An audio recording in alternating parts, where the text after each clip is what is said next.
Hi there. Today we're going to talk about nutrition and body image, everything that a woman after or during breast cancer treatment needs to know. And today I invited Selina Bans to talk with us about all of the above. Selina, hi. Hello, happy to be here. Hello, everyone. Nice to see you. Nice to see you. We have finally found the time to talk On the coldest day of the year. on the coldest day of the year. So, Selina is a strength trainer for women. Can you please explain what does it mean? So, what that means is I help women get stronger physically and feel stronger mentally by blending exercise, nutrition, and stress management techniques. And what kind of clients do you have? So, predominantly, I work with postpartum women and with menopausal women. Okay. So that they've been my dominant clients, but I've worked with women of all ages, and it's fascinating that I love my job because a lot of women come to me because they've got a particular condition. So I've got a client with Hashimoto's, an autoimmune disorder. They took a long time to be diagnosed, or in the case of postpartum women, nobody prepared them for what was going to happen to their body during pregnancy. Same with menopause, same with perimenopause. So a lot of them have ended up working with me because they just had particular conditions that we have throughout our lifetime because we're women and our bodies change so much. So it's a privilege to work with these people and help them finally.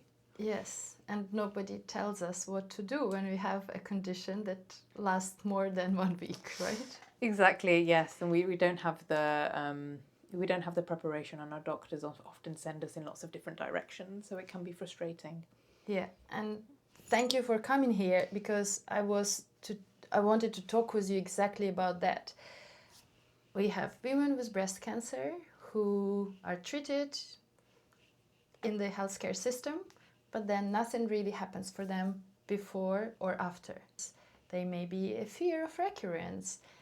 This secondary effect will definitely stay with her for decades, if not until the end of her life. Yeah. And the like other diseases and disorders that you mentioned, they're not taken into consideration by the traditional healthcare system. They just treat a particular symptom and let you go. And so I would like to start our conversation about pre-treatment. The woman is diagnosed, and depending on the country, she would have between 4 to 5 to 6 weeks before she starts chemo or any other treatment.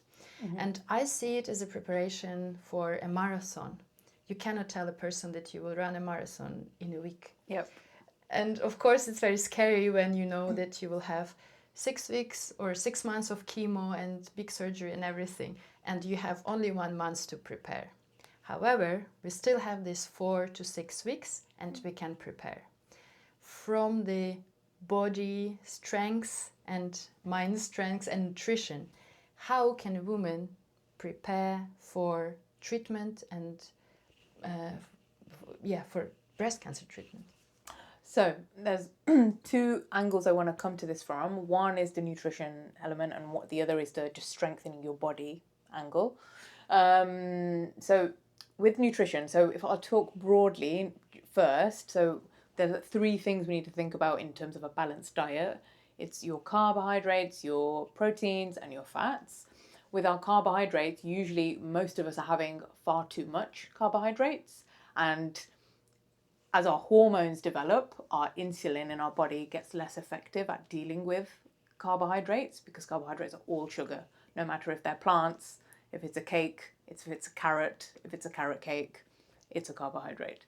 So getting this under control and reducing processed sugars in your diet as much as you can is really important, and really increasing as much as you can fresh vegetables and fruits in your diet. Raw vegetables also have loads and loads of fibre in them. This is really important when you're going through chemo, but really important beforehand to just like get lots of fibre in your body. And protein. Protein's really important due to the fact that most women are not getting enough. So most women need 30 grams per meal, but they're getting about 30 grams a day Wow. at the moment. Yeah, that's the average woman. So you really need to be thinking about what a protein-centered meal looks like and centering all of your snacks around protein. Most of us center our snacks around carbohydrate. We might snack on some fruit, Yeah. but that's driving up your blood sugar when you're doing that. So you think about a protein snack. What does that look like? A few slices of tofu, maybe a bit of chicken shredded on a rice cracker. That's a Yeah. protein-centered snack, Yeah. not a carbohydrate-centered snack. And we need to be thinking about this in all of our meals. What does that look like? Protein. What about women who are vegan or vegetarian? It's much, much harder. So with a plant-based diet, there are things you can get for protein. So, for example, lentils, chickpeas, tofu. However, these always come with carbs. So all plants are carbohydrates, as I just said before. Yeah. So any plant that's got protein in it, it will have a lower concentration of protein. So, for example, 100 grams of chickpeas will have about 7 grams of protein in them. Right. And we say chickpeas are protein rich. If I make the comparison of chicken, 100 grams of chicken has about 30 grams of protein. Wow. So that's a huge difference. Right. So it's a little bit risky to be plant-based into forgetting protein, but you can do it. You just have to be much more mindful of the amounts of protein that are in plants being less. So that means you have to eat more, and you have to balance that out by then thinking, okay, I'm eating more protein in these chickpeas, and I'm eating carbs because they're all part of what a plant-based thing is. Therefore, I need to be much mindful about balancing that meal out. Okay, so we're diagnosed and we immediately think about these balanced meals. What else when it comes to nutrition? Making sure we don't skimp on fats. A lot of women think they need to be scared of fats. Fats help absorb vitamin and minerals into the body. Yeah. So we should not be scared of fats. We should have them in every meal. It's important to keep the balance of that. So portion sizing is 1 finger of fats. Yeah. So take your index finger. That's how much fat you need in a meal. It's a palmful of protein and a fistful of vegetables. That's how I want to be thinking about one plate of food. And so do we consider avocado fat? Avocado is fat. This is another thing. So make sure you know what classifications of things fall into. So lots of people think cheese is protein, for example, but cheese is not. So cheese is a fat. So it's this much cheese, not this much cheese. Okay. So learn your classification. Yeah, if you just use your hand as a portion size indicator, that's the best way to do it. When you look at the world and you go to a restaurant, you go to a cafe, usually the cheapest thing is the carbs. Yeah. So therefore people will put more of that onto the plate. Right. And that is why everybody is addicted to carbohydrates. And that translates on your body as deposits as body fat. Because our bodies don't move enough to use all of this carbohydrates that we put into it. So it doesn't know what to do. So it just stores it. And then that's how we end up with really high body fat that we can't burn, especially as we will speak about later, I hope, when our metabolism slows as we get older. Yeah. This is why it's very important to get this all under control the younger you are, to get this balance of carbs and proteins and fats. Know how much you need and try to stick to it as much as you can. You don't have to be religious about it, but 80% of the time is good enough. Very good. So this is the nutrition side of things. I've said a lot on that. And now I'll talk about the strength side of things for preparing for chemo. Is you lift loads of weights, all as much as you can, is the headline there. So you want to be increasing your muscle mass, and that's good for aging, protecting you if you fall, helping you keep your body fat low, keeping your weight stable. But what's really important is that when you're going through chemo, often you can't move. You can't. You're knocked out. Your body mass during these times when people are hospitalized, they're in surgery, they don't want to eat very much, their appetite is low, these things happen to their body. It's really tough thing to happen to your body. So typically what happens is people's muscle mass lowers because you can't move, you're not eating very much. It's a big being punched in the face all over. So important to get your body mass up in terms of your muscle mass as much as possible, because that helps your body fight Right. disease. Very, very interesting, at least for my side. So I've been very active, like sporty for, I don't know, since I can remember myself. Yeah. And especially the last 10, 12 years before chemo, I practiced yoga a lot and I was a yoga teacher. So I had quite a lot of body muscle mass. So it was mainly lean muscle, but still. And I found that after all my treatment, I didn't lose much muscle. Okay, yes. And so that- it's easier. So that's another thing that helps your recovery, Yeah. is getting up to strength as much as you can before you have treatment. Yeah. There's loads of evidence to show that the better shape someone is in before Yeah. they have chemo and they have surgery, the easier it is going to be for them to bounce back afterwards. So it's a great incentive in terms of your preparation.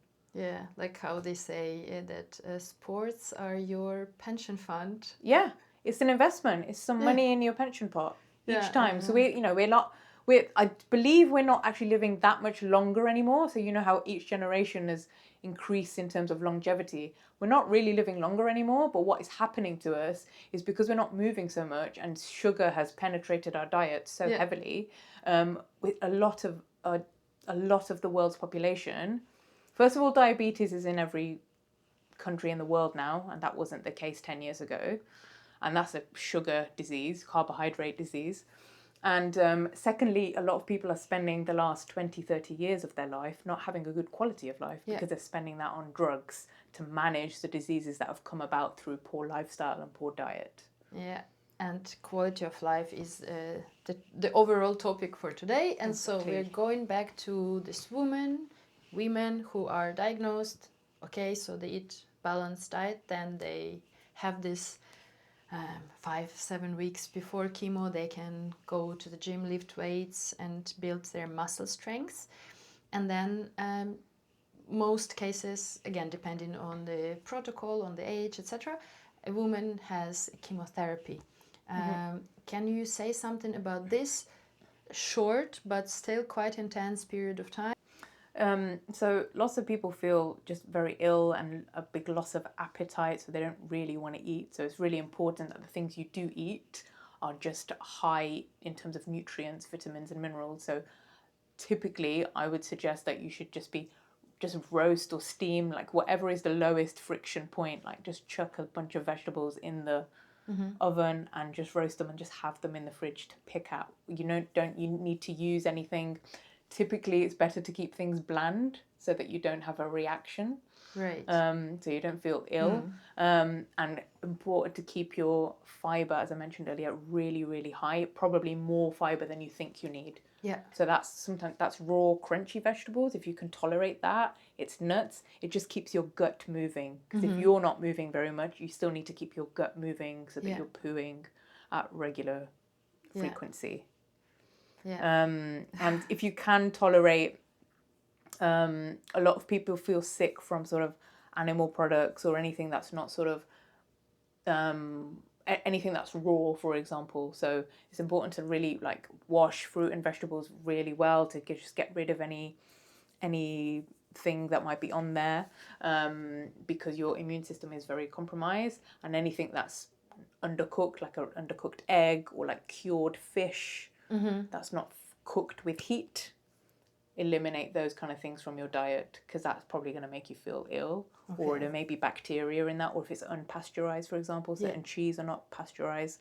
If they're unpasteurized, that might make you feel a bit ill, or it might introduce bacteria that your body can't fight. So take a break from those kind of exotic type of foods for a while. As many other women, I also lost the sense of taste and smell during chemo. And I just couldn't eat most of the things, even if I wanted. So my typical go-to meal would be rice with cooked egg on it, because it would have, as I thought back then, like everything that I need, and then nuts and dried fruits. And then it would be this period of diarrhea and constipation in the same time, kind of like, so you don't, I didn't try to eat like a lot of different foods, but yeah, I thought about fiber and I did a lot of vegetables in the oven. So this would be my typical diet. Yeah, and portion sizes too. You're probably not going to want to eat very much because you're No. feeling ill. So little and often. I wanted to ask if there is any food that can intervene with chemo. I think it's more about what your body could tolerate. So, and as I mentioned before, it's introducing bacteria because you're immunocompromised. So be very careful with things that aren't cooked with heat. Right. So that's what I would say to be careful of. Anything that's cured, meat that's cured, like hams that are cured, like serrano hams, these kinds of things, like smoked salmon, these kind of things. Be mindful of those. Now we are entering post-treatment. So we are done chemo, hopefully surgery and radiotherapy, and we are kicked out of the system. So we still continue receiving hormonal therapy, which will be a separate question about that. But all the treatment and drugs, and especially chemo, are famous for putting a woman in induced menopause. I was diagnosed in 41, and after my second chemo, my period stopped. And I knew that things were changing quite a lot for me. 62% of women who go through chemo have this induced menopause. And so, yes, I started chemo, menopause, 42 years old, wasn't ready for this. It hit me like a truck, really, because Wow. all the side effects. Was it also concentrated, your side effects, in that period of time? So normally menopause takes place over a course of sort of 8 to 10 years. Yeah, and it was in the course of, I don't know, a couple of weeks. Okay, so all of that happened Yeah. in a really concentrated period. Wow. So I had to deal with that already during chemo, because I started my hot flashes also during chemo. So I had all these chemo side effects, and menopause side effects. And at the same time, I started experiencing problems with my sex health, my pelvic floor in particular. So I could feel like vaginal dryness, and also my vagina shrank. So it's called, like, the official name is vaginal atrophy. Until now, I still have incontinence, which again is a weakening of the pelvic floor muscles. So I had all this bouquet of side effects, and many other women have this.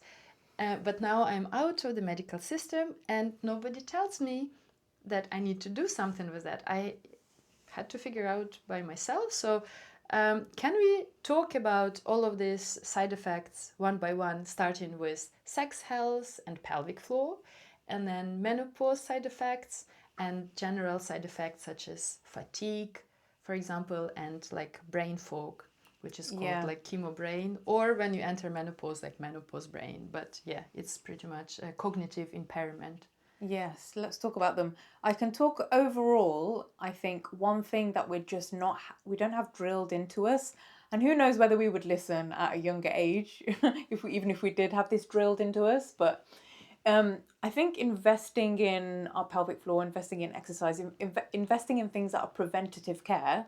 First of all, the medical system doesn't necessarily encourage us to do it. Right, yeah. That's one thing. Secondly, like, when we're kids, we're taught, for example, with teeth health, you are taught to brush your teeth twice a day. 100 years ago, it was just a norm to brush your teeth a few times a week. And that was pretty standard. And then I was reading a story recently whereby there was an American toothpaste organization. They just wanted to sell more toothpaste. So they then started parading around models who had beautiful teeth, saying, you'll have beautiful teeth like this. You won't have bad breath like this if you brush your teeth twice a day. So they were, before the science was there, they were trying to sell toothpaste. Right. And then their sales went up by 20-30% with this advertising, because they were encouraging this healthy habit. No way, so we don't need to brush our teeth so often?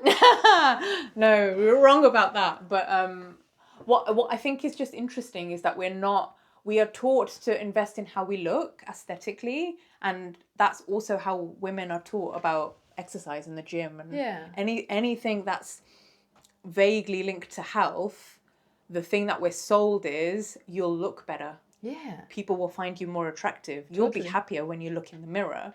When all of this just changes over our lifetime, actually, what you want to be focusing on is, can you build a consistent habit with exercise?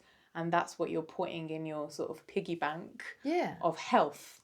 Because that's what you're doing with your teeth, for example. You're brushing your teeth, your good oral hygiene means you're preventing bacteria from reaching your gums, hitting your bones, your roots, and preventing any issues with your teeth. So you don't want to lose your teeth. Right. And when you invest in exercise, 3 times strength training, for example, 3 times a week, as I recommend to people, you're preventing your pelvic floor strength from declining, because your pelvic floor is a muscle, but it's the most important muscle in the body because it's the core of your core. Yeah. Instead of having conversations about our core and our belly being flat, and that's why we care about our core, and blasting fat loss and all this language and imagery that we use around our core, we should be going, let's focus on the core of our core, which is our pelvic floor, this invisible but very important muscle that controls your bladder. Well, it supports your bladder, supports your vagina, supports your rectum. And we don't talk about this. We don't talk about this, but this is a really important muscle in our body, and we've just got to train it our whole lives, pretty much. But we're just not, that's not the conversation we're having. Let's look at this worst case scenario when we didn't train it before the treatment, and then we just find ourselves with constantly weakened pelvic floor. What would be, like, I don't know, 2-3 steps that a woman can do in order to get it back into shape? Yeah. So, firstly, we train our pelvic floor in 2 ways: one passively and one actively. So, passively, you're training your floor or pelvic floor when you go for a walk, when you reach into the dishwasher, you bend down to pick up a plate and put it on a shelf, you drop your keys on the floor, you're picking it up. So that's like passive. So we're using it all the time. So that's a passive way of training your pelvic floor. It's just movement. Our bodies want to move. Our bodies have evolved over millions of years to move, so we should move them. Did you hear, office workers? Yeah, that helps your pelvic floor. So sedentary lifestyle is not so good for the pelvic floor. There's a lot of pressure on your pelvic floor. There are these things called pelvic floor trainers. So there's one called PeriFit. That's the one I use. I'm not affiliated with it, but it just basically, you insert it into your vagina and it encourages you to clench and release for various periods of time. So basically there are 2 main kinds of pelvic floor exercises. It's the ones where you're doing fast clenching and releasing, and slow hold and slow release. So these pelvic floor trainers are very useful for helping you get your strength up.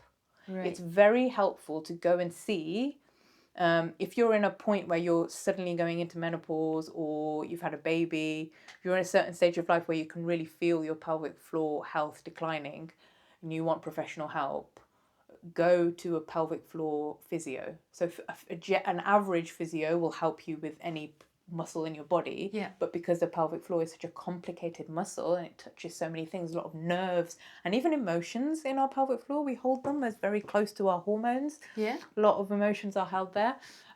Go to a pelvic floor physio. They're really good at guiding you on where the issue is in your pelvic floor. Maybe it's more in your bladder than in your rectum, potentially, and what to do to help with that. So a physical pelvic floor trainer, which you can just buy online, that can do so, but a professional pelvic floor physio will be able to pinpoint where exactly and whether one of these clench and release devices will help.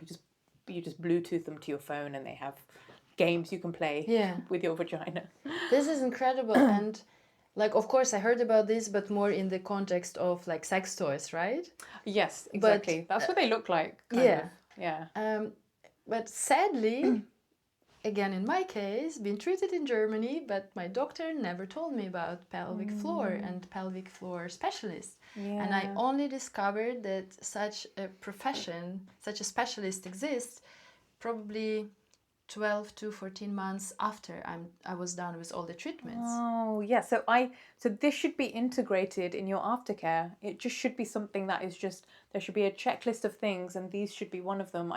This is another thing for postpartum women. I think sometimes they're referred, sometimes they're not. As I always say to them, go and speak to someone. I was diagnosed with a double prolapse after pregnancy, and that was only because I saw a pelvic floor physio who then said, go and speak to this doctor, and then the doctor gave me more thorough diagnosis, but it all came from that. All that It just knowledge. looks like the healthcare system doesn't care about our pelvic floor. Well, we should. Okay, so these This are is true. So now we know that we should train our pelvic floor regardless, breast cancer or not. yeah, and the earlier you start, the better it is, because it's often people will feel the difference when our muscles weaken as our muscle mass declines as we get older, or if we're suddenly in menopause. But it's better to start from a place of strength. You know, as I said with the pre-chemo, if your body is stronger before, it will have a better time bouncing back afterwards. It's the same with training your pelvic floor. If you do that before, if you're in a habit of doing that prior to menopause, it will be easier after menopause. Definitely. And strength training too, in a way, it's a sort of passively and actively trains the pelvic floor. So if I do an example, if the camera can see me, if I'm doing a lat pull down and it's I'm pulling something above me down. Yeah. And it's a 50 kilos, let's say, I'm pulling 50 kilos, I need to be engaging my core and doing the right breath. Right. And if I'm breathing properly, if I'm breathing in and then out as I do the heaviest part of the movement, as I'm exerting myself, I'm also pulling my pelvic floor together. Yeah. And there's this little muscle called the bulbar spongiosus at the entrance of our vagina. If you look at your yoga pants, like I've got on, they'll have a piece of fabric that looks like this. That's the entrance muscle to our vagina that we need to be able to control when we're strength training to help with this incontinence that often some of us face later on in life. So knowing how to strength train effectively and engage your pelvic floor whilst you strength train is also really beneficial. This is just something nobody really talks about, and like not so many people talk about vaginas or pelvic floor, and it's like it's just somewhere down there, right? Yeah, exactly. But then yeah, it's responsible for so many things, and we Yeah. should have at least awareness of what role it does and how we can, like, what basic stuff we can do to just be healthy. Yeah, so one statistic that I found remarkable, that this affects men and women. So the number one reason worldwide for people entering nursing homes, so their families can't look after them anymore, whatever age they are. Let's say you're 80 years old, your family can't look after you anymore. What's the number one reason? It is incontinence. Because you can't control your bladder, let's say. You can't control and your rectum, and your family can't look after you anymore, so then they'll put you in a home. Yeah. This is your pelvic floor. If we all were able to understand pelvic floor hygiene and pelvic floor just care, then we can avoid this potentially. That's extremely interesting. I hope that, like, at least for me in this whole cancer journey, this was like a big revelation, because I didn't pay, like, even though it was all of my like yoga training and everything, I didn't pay enough attention to my pelvic floor. Yeah. I didn't. I knew some general exercises as part of my yoga practice, but it's not something I did regularly. And regardless all of that, I still suffer from incontinence. Yeah. And that's like a big thing, because I don't know, like I felt suddenly so old. I felt like, oh my God, I'm like an old lady. I'm peeing in my pants. That's also another symptom people don't talk about. I think it is becoming more the norm to talk about pelvic floors, I'm happy to say, and I'm happy to hear it. But peeing your pants is still something that is very taboo as a topic of conversation. Yeah. A large percentage of women who strength train also do this. They don't realize they need to engage and do certain things before they're doing strength training. Yeah. So this is also a bit of let's all talk about peeing our pants. Like let's all tell anecdotes to one another about when the last time we peed our pants, because it is quite important. It and is. we avoid things like, so you know, when you were a kid and you just jumped around all the Yeah. time and you climbed things? Well, we just don't jump anymore as adults. Yeah. And a lot of it is because we're scared to pee our pants. If we're in a circumstance where we're somewhere where we need to jump, like in a class, in an exercise class, or like with kids on a trampoline or something, that's a classic one.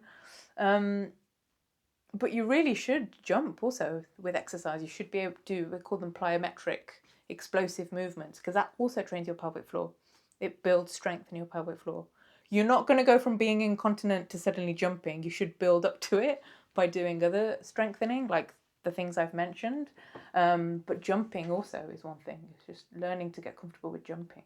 And another thing that women are afraid of is farting. So, and this is the same reason. Yeah. So, I met so many women, especially in their 60s and 70s, after breast cancer, who refused to do sports in groups because of this. Right. Like for peeing, you can use like pads, right? But for farting, that was something so shameful. And I just cannot, I don't know, it's just very sad that we feel that we feel ashamed about releasing some air and neglect our health because of that. And like it goes back to your original point that we look more at how at our looks than at our health.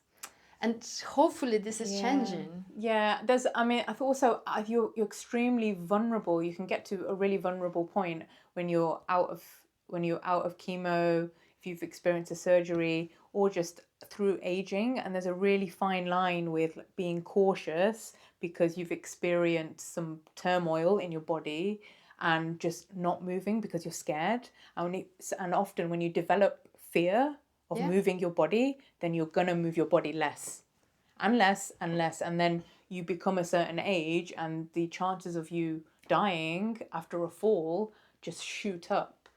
So moving is the key here. It's just always moving. Let me ask you one more question since we are on the pelvic floor. Can nutrition support pelvic floor health? Is there a connection? Yeah, so like I've said, the pelvic floor is a muscle.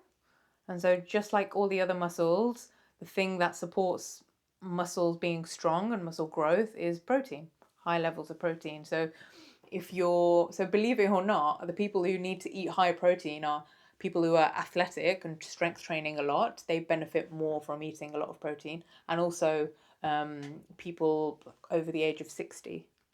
So they have a lot in common, like young athletes who strength train a lot and older folks, because our body finds it harder to absorb protein the older we get, and our digestive tissues are a bit slower at absorbing protein. So you need to be having more. Okay. So you need to be increasing it as you get older. Eat your proteins. Yeah, really, really important to eat your protein. And something interesting also about me, after being vegetarian for 9 years, I started eating meat during chemo. Because I understood. Could you tolerate it? Yeah, could you stomach it? Great, right. Great. But that was kind of my issue. So I stopped eating meat because of environmental issues and ethical issues. And then for me it was like a big question to fight anemia and other symptoms, side effects during chemo. With meat or taking more drugs or thinking about my kind of like ethical issues. And I was like, okay, I need to look after my body. And then once I'm recovering, I can change my diet back. Yeah, this is a really challenging thing, and I don't think there's a right answer for it. But when I do explain to people, that the chickpea examples, there's 7 grams of protein per 100 grams of 7% is 100 grams of... In 100 grams of chickpeas is 7% protein. In 100 grams of chicken is 30% protein. So which one are you going to go for if you need protein in your body? The chicken, of course. However, it becomes an ethical dilemma if you have been vegan for a long time or vegetarian for a long time. And I think being concerned about the environment and being concerned about your health, they become sort of embroiled, and it just becomes very complex conversation to have. So I think it's just important to give people the facts. tell them this information, teach them how to read nutrition labels, and Yeah. you know, people aren't stupid, they can figure it out for themselves. But it's important that you know that the highest density protein is going to be in certain things more than others. Right. And so again, like talking about my example, this was my choice. It was quite clear, especially because I had like problems with my white cells, and after my second chemo, I ended up in the hospital. So after this, I was like, I came to a conclusion that my life is more important at this stage than everything else. And then I continue actually eating meat, but I eat it less, but I definitely feel a difference on my muscle and on my body overall. Yeah. So that was my personal conclusion, but of course everybody is open to decide for themselves. But I think, especially in this super vulnerable period of your time, we should think more about our survival, because it literally goes down to the survival. Yeah, it comes down to that. Exactly. A lot of women in older age, as this family member actually has been told, a couple of family members of mine who've been vegetarians for a long time have been told by their doctors to eat meat now. And that's through years of not having enough protein in the body. Your body can handle it when it's younger. It probably needs the protein then too, but it can handle it. And then as you get older, your body can't handle it anymore. Right. And then your sugar levels rocket. And then hello diabetes. Yeah, exactly. So you don't want that. The instances of women having pre-diabetes or diabetes post-menopause also goes up. Due to the fact that, so we know insulin and estrogen, these two hormones, these two things in our body work really well together. So what happens if you have menopause and you take the estrogen away? Yeah. Insulin doesn't work so well. Yes. And then what happens? So it can't take away all the sugar in your bloodstream. So if you eat a plate of fries when you've got high estrogen and high insulin in your body when you're like 22 years old, your insulin will just go, okay, I'll just take all of this sugar, I'll process it, no problem. But if you do the same thing after you've had menopause, it will just be going, oh, okay, I'm trying, I just can't do it. So your insulin is struggling to keep up with decades and decades and decades of you putting way too much sugar into your bloodstream. Your body, your insulin just can't keep up with any anymore. And then it just goes, okay, here's diabetes. You figure it out. Thank you. So this is why it's really important to get that under control, that balance. You know, I say with Early. the protein, fistful of carbs, fistful of vegetables, and a finger of fats, that balance, to get that under control as early as you can. Because then you prevent some of these side effects of menopause from being so detrimental. Wow. Yeah, so it's mega. The relationship between insulin and estrogen is not talked about enough. This is really interesting, all this pelvic floor situation. I would like to go back to the side effects that I personally experienced and that I didn't know too much about. Like everything that came with this induced menopause. Yeah. Like hot flushes, fatigue, chemo brain or whatever, brain fog. Like this overall kind of slugginess and slowness. Yeah, and like some moments I felt like I was walking through a thick like fog. Like I couldn't move my limbs. I needed to take like a nap every day. Yeah. Like insomnia, of course. Yeah. Like all of the beauty of menopause. What can you tell us about the overall this menopause situation? Because what happens, like you just mentioned, hormones. Our hormones shrink, and on top of everything else, like in my case, again, I'm taking anti-hormonal treatment, which reduces my estrogen and progesterone. So Yes, I'm even more vulnerable to everything else Yeah. without all of these hormones. So what can we do in this case? Yes. What's the solution, or how we can improve our quality of life? Yeah, so women who I've trained, strength training seems to have had quite a significant effect. So it's the sugar management thing because of the insulin taking over, and also affecting, not just affecting the way their body stores fat, but obviously then that has a knock-on effect to mental health, and it just, we'll talk about that, but that's quite a big impact. So getting the sugar under control, but also so the impact of that suddenly being there without the estrogen is not so great. And the other thing is strength training. So I've dealt with women who literally have gone from no strength training to a couple of times a week, and that's reduced their frequency and intensity of hot flushes and brain fog by like 60%, just by doing strength training twice a week. And then we've moved to, I recommend for most people 3 times a week. And when I've got them to that point, then barely anything. Like one woman I worked with, she was having like a hot flash a month, whereas before it would be many times a week. Right. So the intensity, severity of these things reduces quite a lot with strength training. Yeah. So that's the thing I would impress upon everybody, is think about how you can incorporate that into your life.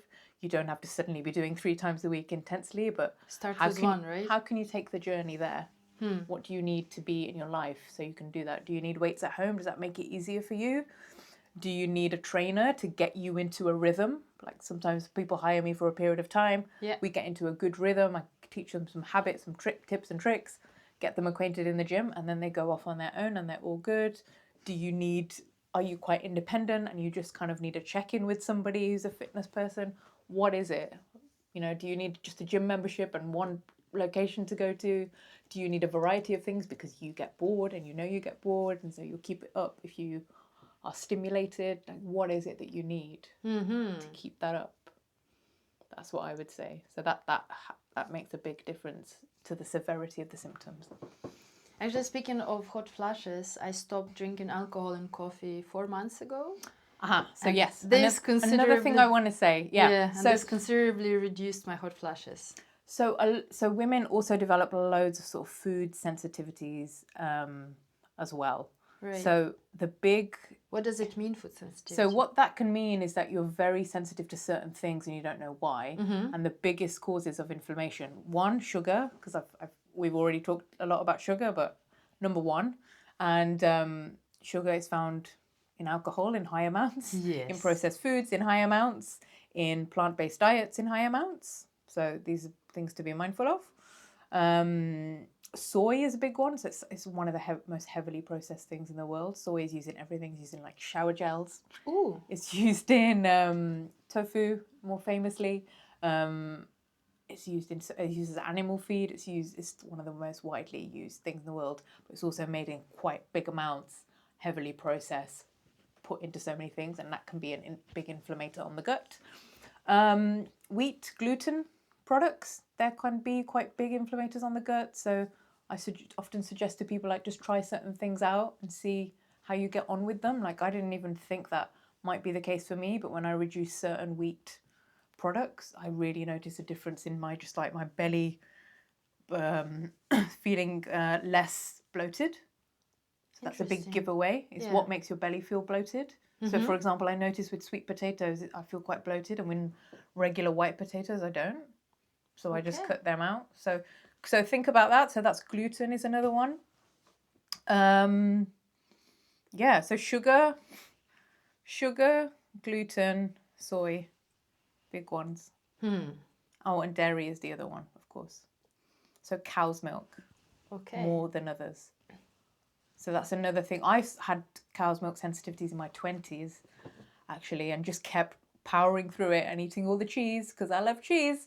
But then eventually I just had to admit to myself, you can't do that to your body anymore. And then as soon as I don't eat that anymore, it's fine. I can eat manchego because it's sheep's milk. I can eat feta, it's sheep's milk. Yeah. You know, there are all, lots of other options. This is so interesting because it was similar, like it was the opposite for me. I didn't use a lot of milk and dairy products for some time, for a few years. And then I switched to now drinking milk and drinking, like whenever, I use like cereals, like for breakfast, or and like something else. I use cow milk and I find it much more soothing for my gut. Yeah, it's different for everyone. Some people can also, you can heal your gut as well. If you, let's say you've drunk cow's milk for years and it's kind of, you're bloated and gassy and you don't feel, that's a sign of a leaky gut. You're bloated, you're gassy, you're uncomfortable, diarrhea, these kind of things, and you take it away for a period of time, you can reintroduce potentially, and it might be fine, but it depends on your body. I think it's important to tell to everybody who listens and watches this interview that yes, you have a general advice for everything, but then you should know yourself in order to adapt it to your specific needs. Yes, absolutely. And this is why I also say, you know, so I say I'm a strength trainer because I primarily focus on helping women feel stronger physically, mentally, but that also involves stress management techniques, because stress can also like cause your gut to slow down. If your energy is just going into being stressed, your body's going to kind of malfunction a bit. So you need to find ways to just calm your nervous system down. And it's good to find ways to just manage your stress. If your stress levels are low, then a lot of these flare-ups to other symptoms are also going to be low. So it's important to do enough self-care to keep you, and consistent self-care. Yeah. To keep your body calm, so that your gut doesn't feel inflamed, so that your mind doesn't feel like it's racing, because this is only going to make a lot of these symptoms worse. It's going to make you feel stressed anyway, and then you'll be making it feel worse if you're not looking after yourself. Going back to the side effects post-treatment, the biggest one for many women is gaining weight. Yeah.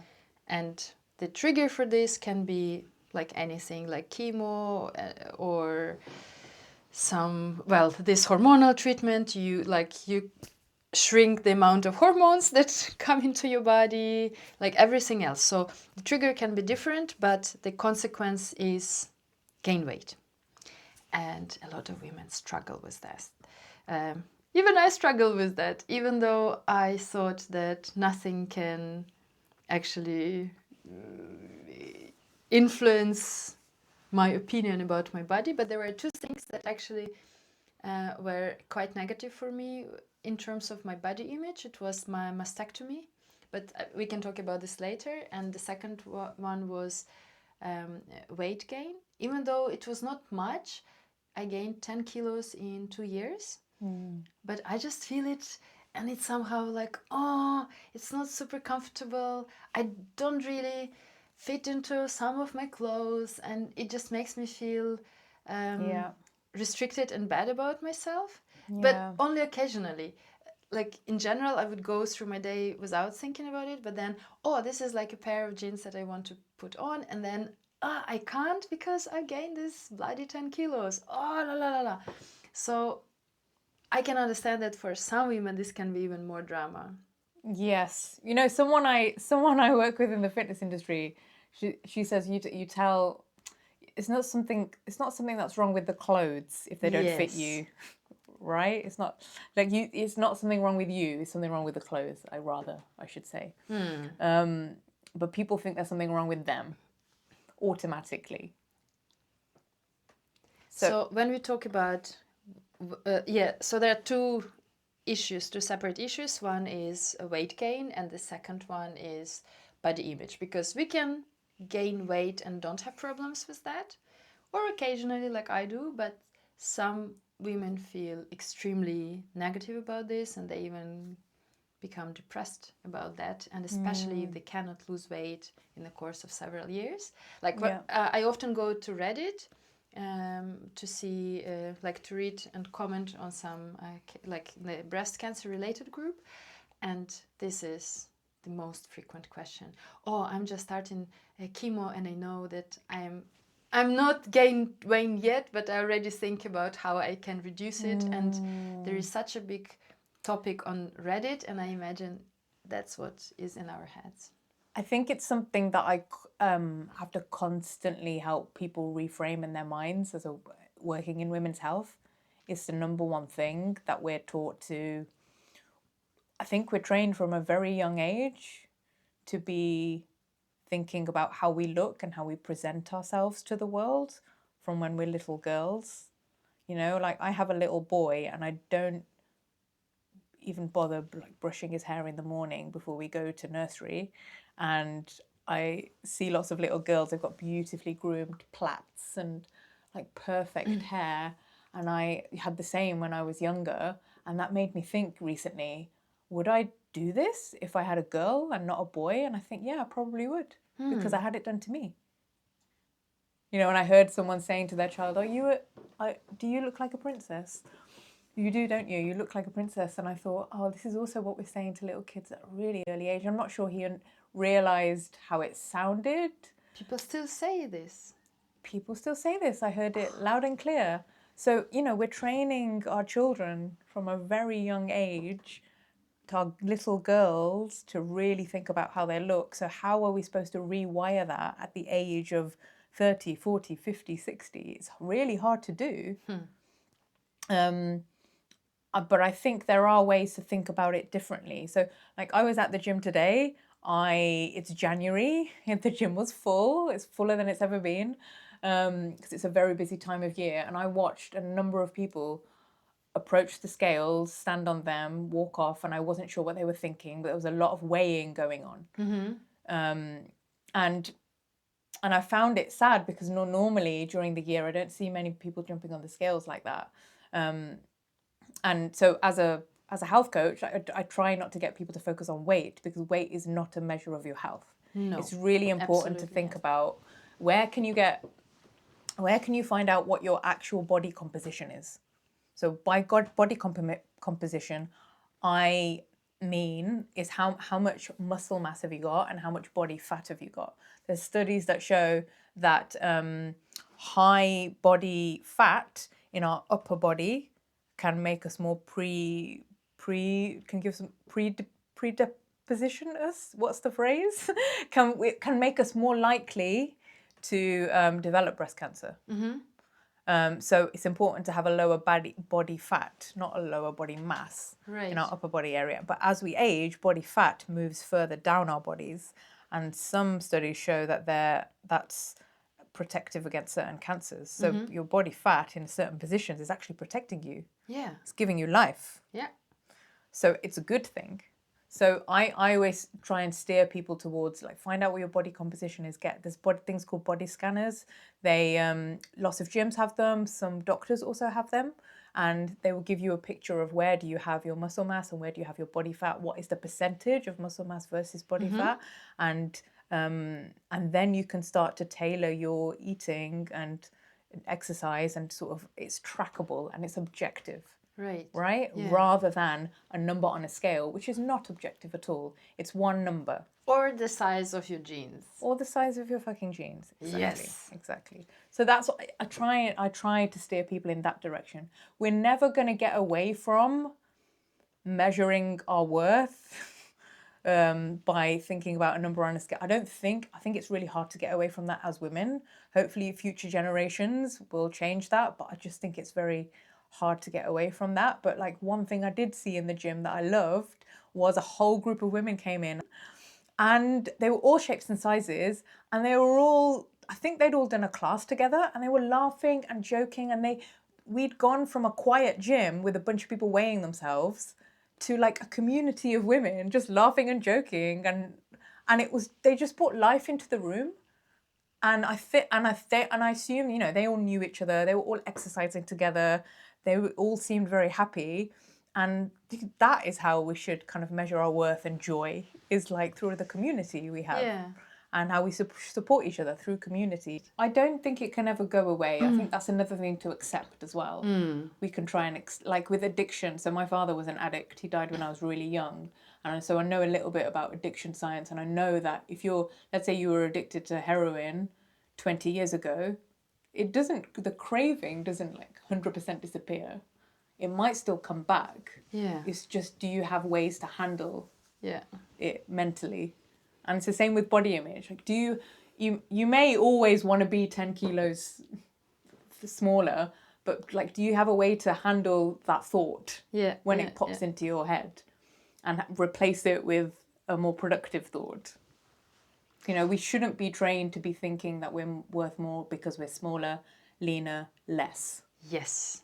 We talked about this perception of being healthy, which is not your body weight.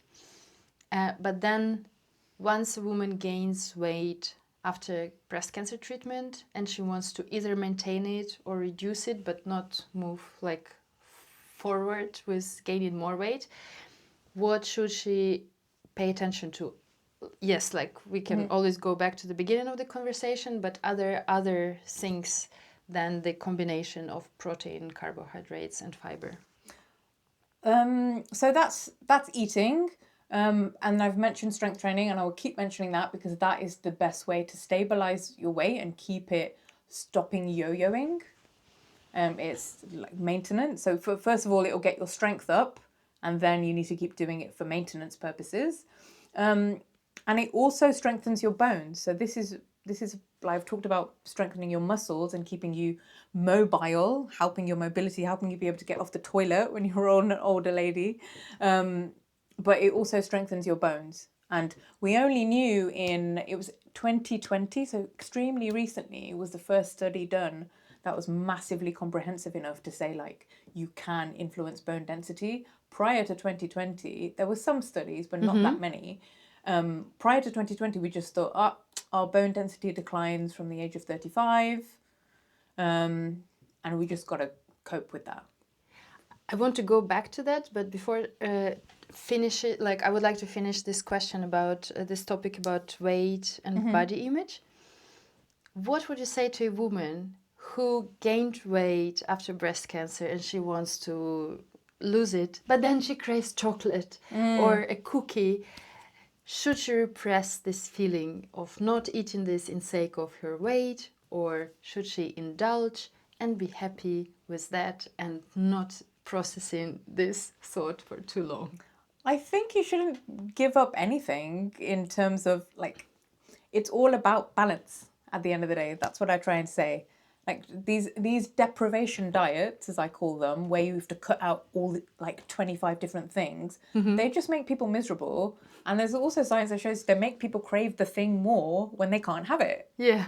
So forget about deprivation diets. If most of the time you are able to build consistency with just some major things, like get enough protein into your diet, just have protein-centered foods. Of course, you can have some chocolate every now and again. It's okay. Yeah. You know, if you're strength training 80% of the time and keeping that consistent, you know, let's say twice a week, 80% of the time, great. You'll be able to burn whatever is in your body more easily, and you'll keep your digestion moving, and that will promote fat loss.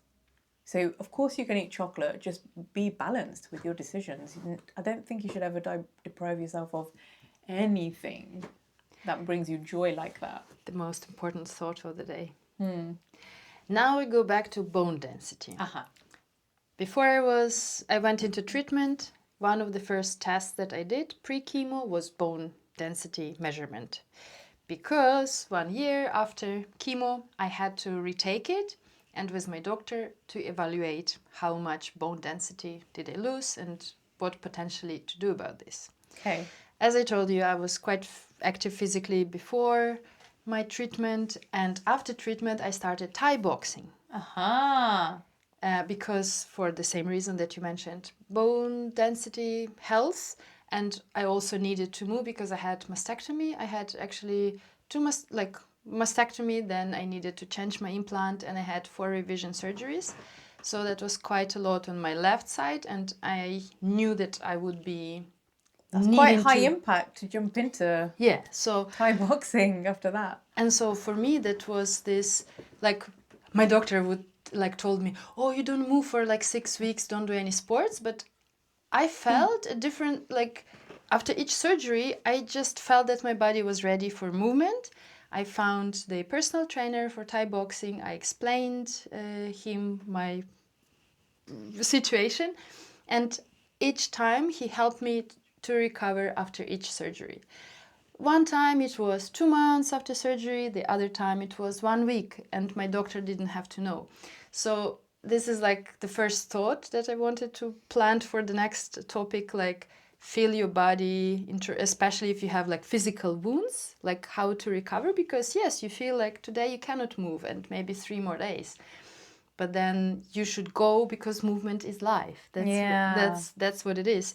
But second of all, this this Thai boxing training had quite positive impact on my bone density, because when I did the measurement 1 year after chemo, it didn't change. It improved.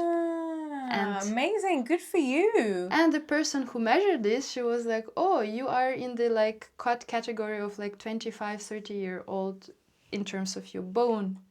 Boom.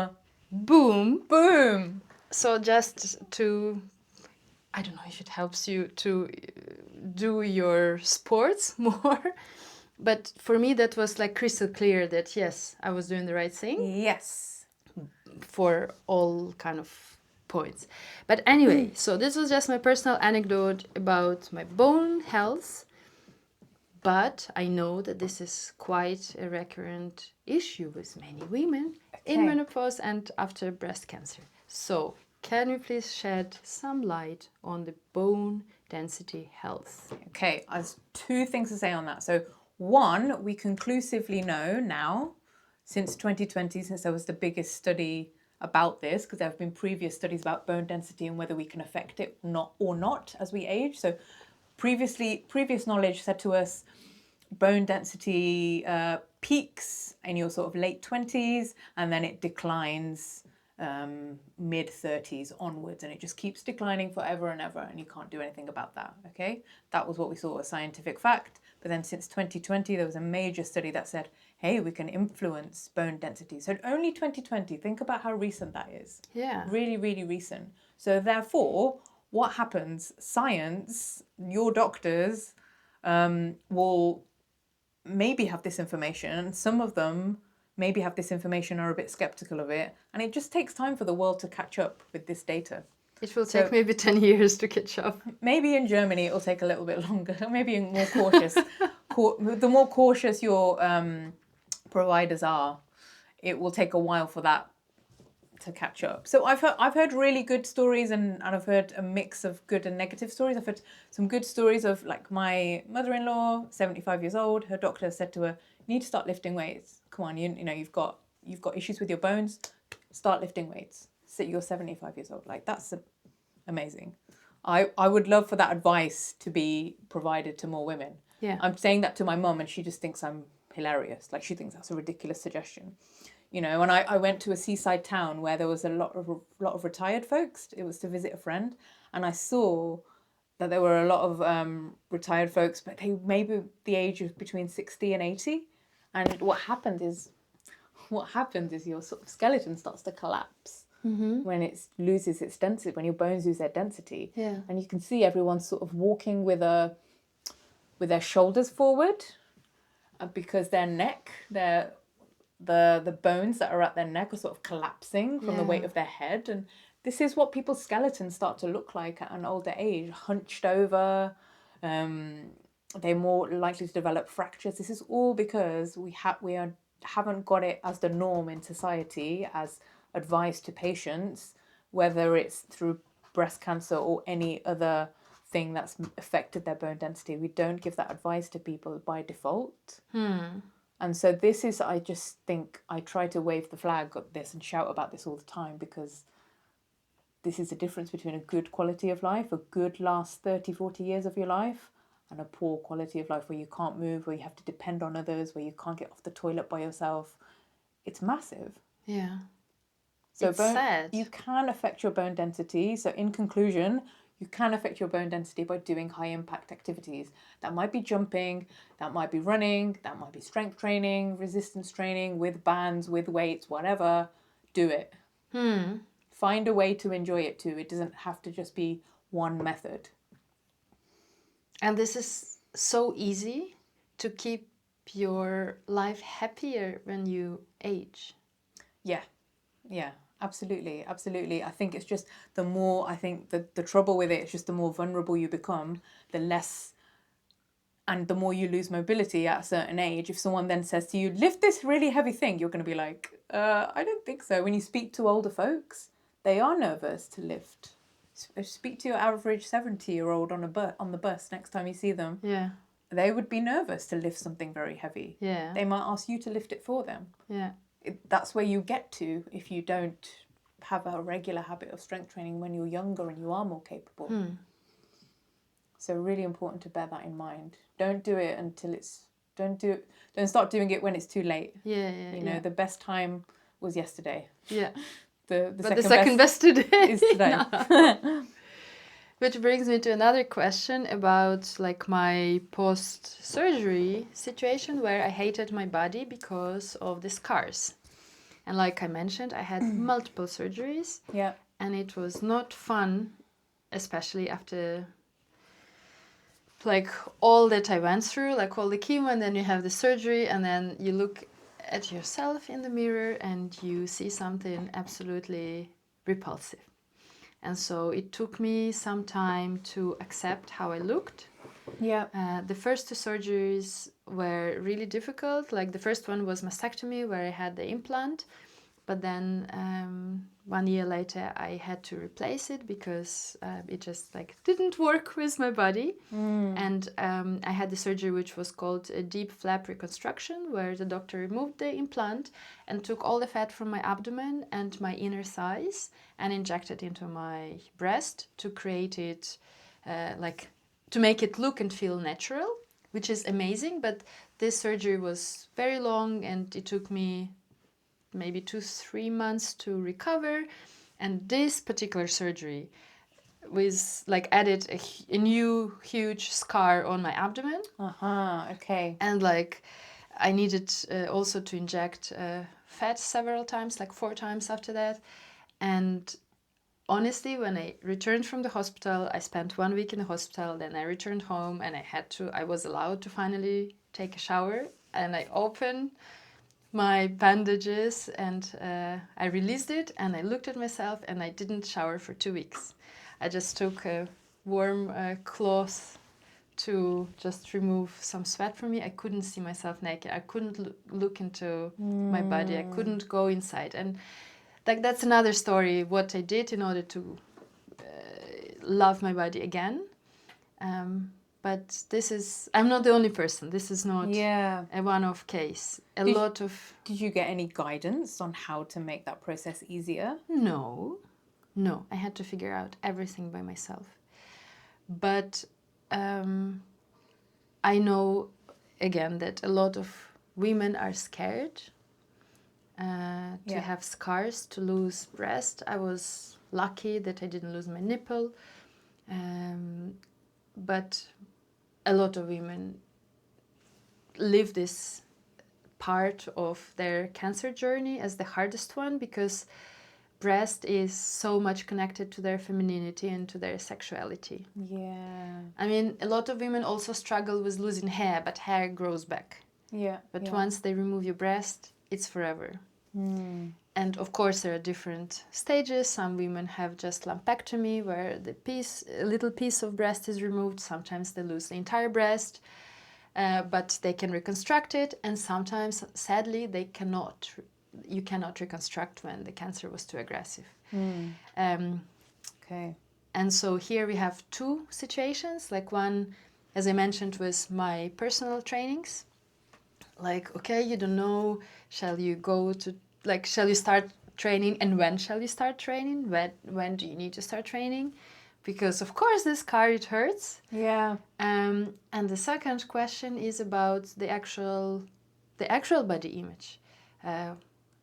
Because if you see yourself in a negative light, and then you will not present yourself in a positive light to others.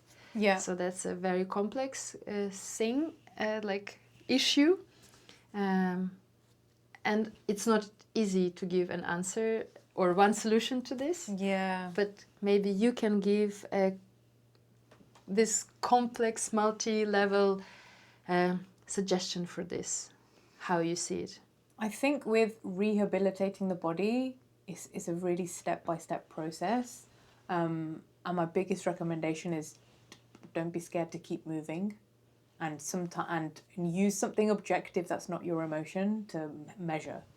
So for some people, just walking every day. So you won't even be able to move, like you'll be exhausted after your chemo, but you slowly, as you get your energy back, maybe you want to aim for going for a 10-minute walk twice a day, then 15 minutes, or get a step counter and just gradually watch your step count increase, move, and just start to get more comfortable in your body.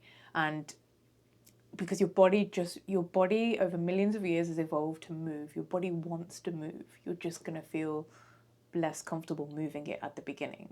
And the more you move it, the more comfortable you will get, right? And then the other thing with scars is a lot of people talk about, what's the phrase I heard someone use, like the nerve damage that is done. It can feel like sort of live wires, right? Because the nerves are damaged. Yeah.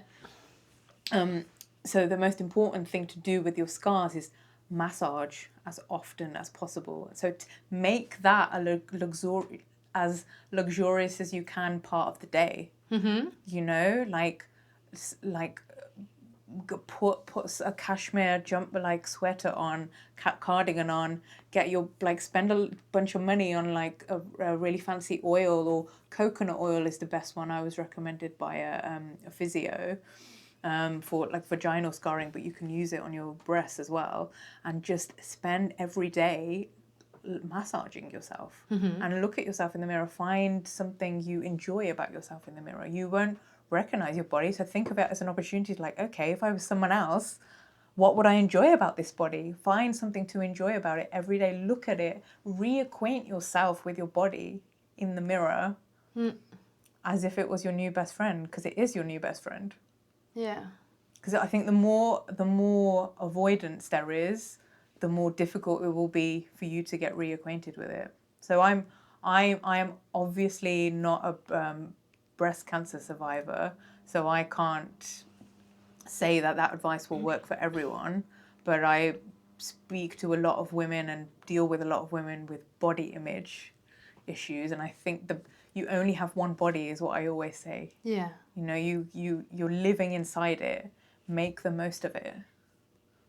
Yeah. You know, another thing, there was also a story I heard recently of like somebody whose parent had breast cancer, and they were clearing away her things, and they found that she had so many sort of weight loss like leaflets and programs and stuff, so she spent her whole body worrying about how she looked, and then she wasn't there anymore. And it's, I think, one of those things. I also think when you look at pictures of yourself when you were younger, and you think, wow, I looked fabulous when I was 25. But if you could time travel and take yourself back to when you were 25, I bet you would be looking in a mirror going, oh, look, my hair it's not shiny enough, it's too frizzy, and I wish I had less spots, and I really don't like how fat I am. And you would have all these horrible things to say about yourself, and you don't want to spend the rest of your life doing that. No, that's for sure, no. So project yourself when you were 100 and looked at yourself what do you want to be proud of? Yeah. Like, what you can't look back in your life thinking I didn't like myself. Yeah. That's not a way to live your life. That's terrible. Yeah. I remember after my first, after the mastectomy, the surgery number 1, I could not look at my breast for 3 days. I just allowed doctors to change the bandage and check whatever they had, they needed to check, but I refused to look. And then a doctor, I think it was on the weekend, it was a new doctor who stayed on call in the hospital, in the premises, and she said, you have to do it because this is your body. And she allowed me to just take the time. So I had the special bra with the zipper in front, and she said, like, okay, we're opening the zipper, look down. Okay, so what do you see? She let me talk with my own voice, so I could hear myself, like what I was seeing. Okay, this is skin, now I see the bandage, and it was almost like some sort of psychotherapy session. So that sounds like a very healing experience. That was a very healing. Part of it is articulating what you see. Yeah, and then she told me, because the first time it was an implant and it was just horrible. It felt very heavy. It didn't feel natural. Like after, like they removed all the skin, not all the skin, all the tissues. This implant felt like a stone inside my body. And then she said, when you come back, put the hand on your breast and start with the part of your breast which is less scarred, and then move it slower down and just hold your entire breast and thank your breast, thank your body for having the surgery and for holding this implant. And like you said, massage it. And as you massage, just connect, become, you are one with your body, but you connect with it on this kind of like movement level. And it was so beautiful. It's genuinely healing. There is lots of evidence to show also that patients who project positively about their healing, I am going to heal, I'm going to fully recover from this operation, whatever it is, they have better patient outcomes. So it genuinely will, thinking about healing well will genuinely help you heal well. That's amazing. It is amazing. It doesn't cost anything, but it's not easy. It's probably the most difficult thing. Another thing I'd like to add is, so a physio that I worked with, because I had surgery on my vagina and my pelvic floor, she said use coconut oil, massage, and she was just like, masturbate. Get your sensation back in your pelvic floor, get your libido going. It's one of the best things for your muscles, relaxes your body. So she was just like, not, it's very uncouth to recommend to someone to masturbate, but she was like, women should just do it more. So, well, in general, women should just do it more, and especially when they have some issues. So this I also throw onto the table as a suggestion. Very good, because particularly women after breast cancer, after chemo, they have this negative effect on their sex life. So they have vaginal atrophies and dryness, vaginal dryness. Yeah, so that's where you get the coconut oil. Yeah. You take your time, light your candles, light your incense, whatever. Enjoy yourself. Yeah, that's a very good advice.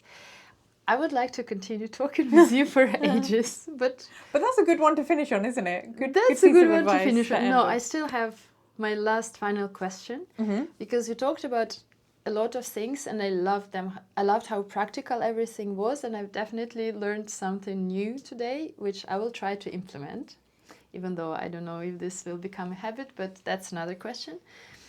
So we talked a lot about nutrition, we talked about exercise, and we talked about mental state and what mental, what our emotions and mentality, how can they influence us.